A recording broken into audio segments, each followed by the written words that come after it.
the reasons behind the massive protests against the reform plan, and the concerns about its impact on democracy, human rights, and the rule of law. One of the main reasons why many Israelis are protesting against the judicial reform plan is that they see it as a threat to the independence and integrity of the Supreme Court, which is widely regarded as a guardian of democracy and human rights in Israel.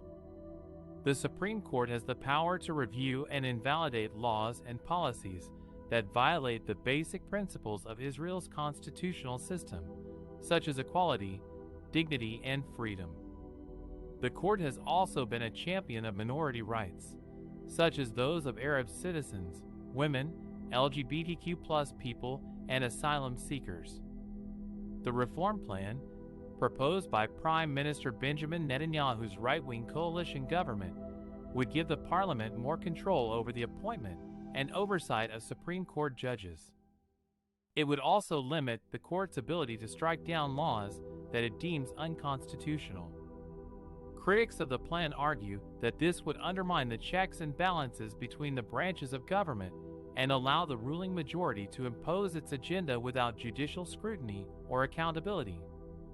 Another reason why many Israelis are protesting against the reform plan is that they suspect that Netanyahu has ulterior motives for pushing it forward. Netanyahu is currently on trial for corruption charges, including bribery, fraud, and breach of trust. He has repeatedly accused the judiciary of being biased and politicized against him and his supporters. Some fear that he could use the reform plan to interfere with his trial or even grant himself immunity from prosecution. The protests against the reform plan have grown into a broader movement that expresses discontent with Netanyahu's leadership and policies, especially amid the COVID-19 pandemic and its economic fallout. The protesters have also demanded more social justice, transparency, and accountability from the government. The protests have drawn support from various sectors of society, including civil society organizations, trade unions, academics, artists, journalists, and former security officials. The reform plan has also sparked criticism from Israel's allies, especially the United States, which considers Israel a key partner in the Middle East. The Biden administration has expressed concern that the reform plan could erode Israel's democratic institutions and values, as well as its international reputation and standing. The administration has urged Netanyahu to reconsider the plan and engage in dialogue with the opposition and civil society. The reform plan has thus become a source of deep division and polarization in Israeli society and politics. It has also raised questions about Israel's future as a democracy that respects human rights and the rule of law.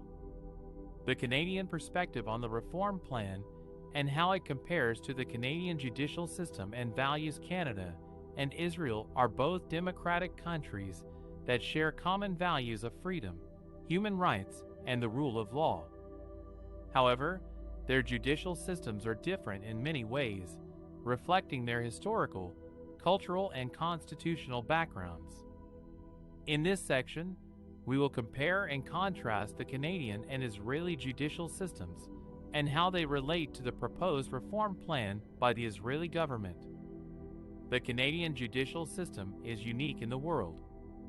It has two official languages, English and French, and two legal traditions, common law and civil law, that coexist within the same legislative framework. The common law tradition is based on precedents or previous court decisions, while the civil law tradition is based on a comprehensive set of written rules or codes. The common law applies in 9 provinces and 3 territories, while the civil law applies only in Quebec. The federal government is responsible for appointing and paying judges of the superior courts in the provinces and territories, as well as creating the Supreme Court of Canada, the Federal Court and the Federal Court of Appeal, and the Tax Court. The provinces and territories are responsible for administering justice in their jurisdictions, which includes organizing and maintaining the provincial and territorial courts, civil procedure and family law. The Supreme Court of Canada is the final court of appeal for all cases in Canada, and it can also review the constitutionality of laws passed by Parliament or provincial legislatures. The Supreme Court has 9 judges who represent the 4 major regions of the country, including 3 from Quebec to represent the civil law tradition. The judges are appointed by the Governor-General on the advice of the Prime Minister, usually after consultation with various stakeholders such as provincial governments, legal associations, and other judges. The judges serve until they reach 75 years of age or they resign.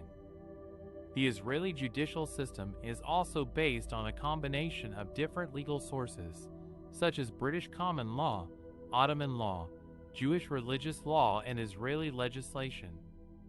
However, unlike Canada, Israel does not have a written constitution or a Bill of Rights that defines its basic principles and values. Instead, it has a series of basic laws that cover various aspects of its political and legal system, such as human dignity and liberty, the Knesset, Parliament, the government, the judiciary, and the state comptroller. The basic laws can be amended by a simple majority vote in the Knesset, unless they specify otherwise. The Supreme Court of Israel is the highest court in the country, and it has 2 main functions. It hears appeals from lower courts on civil and criminal matters, and it acts as the High Court of Justice that can review any decision or action by any state authority on matters of public law or human rights.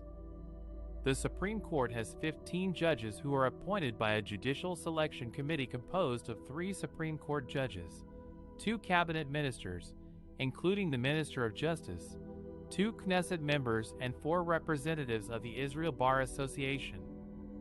The judges serve until they reach 70 years of age or they resign.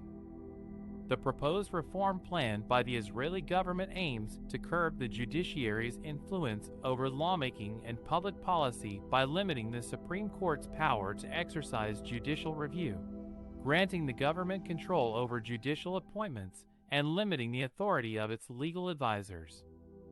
The reform plan has 4 main components. The override clause. This would allow the Knesset to override Supreme Court rulings that deem legislation passed by the Knesset as unconstitutional by reintroducing the legislation and approving it with a majority of Knesset members.